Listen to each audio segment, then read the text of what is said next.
তাহলে সেগুলো কিভাবে বাস্তবায়ন? আমি কি বলছি, আমি বলি না যেটা আমাকে বলাবেন কেন, আমি তো বলি নাই।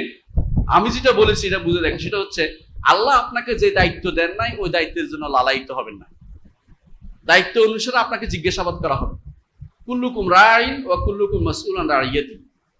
আপনাকে কম দিছে, কম জিজ্ঞাসা করা হবে। দেখেন আবু যর রাদিয়াল্লাহু আনহু তিনি ছিলেন, রাসূল বলেছেন আসমানের নিচে জমিনের উপরে সত্যভাষী ব্যক্তি হচ্ছে আবু যর, হাদিসে। আবার তিনি রাসূল বলছেন আবু যর, দুইজনের মধ্যে তুমি বিচার কার্য করিও না, দুইজনের দায়িত্ব নিও না, রাষ্ট্রের দায়িত্ব দূরের কথা। তিনি এসে বলেন ইয়া রাসূলুল্লাহ, আমাকে কোথাও কিছু দায়িত্ব দিবেন না? বলে আবু যর, আমি পছন্দ করি তোমার জন্য, তুমি দায়িত্ব নিও না। কেন? সবাই সব দায়িত্বের জন্য উপযুক্ত না, এবং সব দায়িত্ব সঠিকভাবে পালন করতেও পারবেন না। ভালো করে আপনি একটু চিন্তা করুন, আপনাকে ধরে আজকে বাংলাদেশের একটা কিছু বানিয়ে দেয়, নাম কইলাম না, আপনি এখন দেখি তো বাংলাদেশটা ইসলামিক করে দেন তো দেখি। আপনি ঘরে তো ইসলাম না, আপনি নিজে তো ইসলাম বুঝেন না। আপনি যদি ইসলাম বুঝেন না, আমি প্রমাণ করে দেবো। আপনি আমার সামনে এসে জিজ্ঞেস আল্লাহ সম্পর্কে কয়টা প্রশ্ন উত্তর দেন, দেখবেন যে আপনিও জানেন, আপনি আকীদায় জানেন।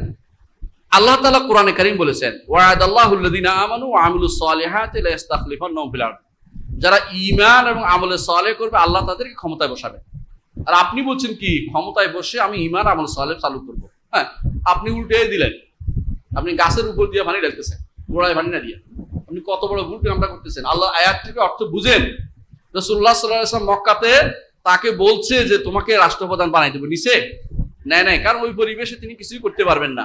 আপনি এটার জন্যই ব্যস্ত হয়ে পড়ছেন, কিভাবে আপনি একটা পতাকা দরকার আপনার, রাস্তার মধ্যে আপনি কিছু করবেন। আপনি কেন, যদি আল্লাহকে খুশি করার জন্য হয়, আপনার ঘর থেকে শুরু করুন, সমাজ থেকে শুরু করুন, সহিহ আকীদা দাওয়াত দেন না, ঈমান দাওয়াত দেন না, মানুষ ভালো হয়ে গেলে তো হলো না। আপনার ক্ষমতা দরকার, এই ক্ষমতার দরকার, বাস্তব দরকার নাই। আপনি যতটুকু আপনি আল্লাহ তাআলা দিয়েছেন অতটুকুর মধ্যে করেন না। প্রত্যেকটি মানুষ যে যতটুকু আল্লাহ তাকে ক্ষমতা বানিয়েছে সেটুকুর মধ্যে করুন, এবং সেটুকুর মধ্যে আপনি যেটা পারেন। সব মানুষ তো আর রাষ্ট্রপ্রধান হতে পারে নাকি? পারেও না, থাকেও না। বর্তমানে এমন অবস্থা, আপনি ইচ্ছা করলেও থাকতেও পারবেন না।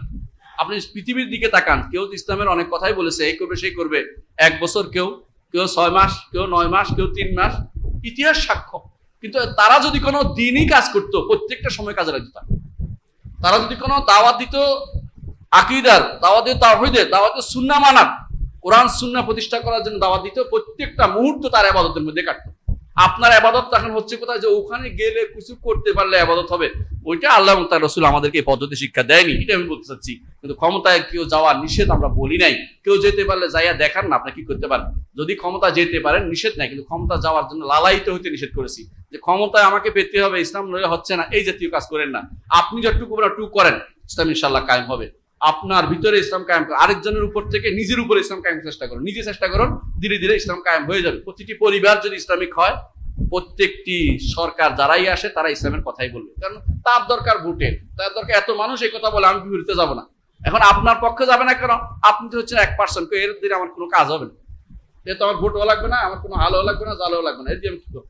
এই জন্য সারা বাংলাদেশে আকীদার এবং সহিহ সুন্নাহ, সহিহ আমল এগুলি প্রসার করে দেন। সারা বাংলাদেশে এটা করতে পারলে অটোমেটিকলি ইসলাম ইনশাআল্লাহ কায়েম হবে। সারা দুনিয়ার মানুষ, এরাই তো মানুষ, যারা ক্ষমতা আছে এরা তো আপনার মতোই নাকি অন্য গ্রহ থেকে আসছে নাকি? ওদেরকে শুদ্ধ করলেই তো আপনার হয়ে যায়।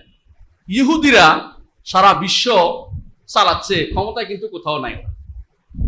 হ্যাঁ, ওরা বিশ্ব নিয়ে কাল কাটি যাচ্ছে, কারণ মানুষের ব্রেইন ওয়াশ করে ইহুদি বানাই দিচ্ছে।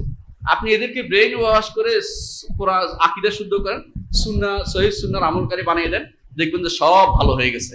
এরাই আপনার কাজটা করে দিচ্ছে। আপনার ক্ষমতা যাওয়ার জন্য এত ব্যস্ত হওয়ার কোনো দরকার লাগবে না।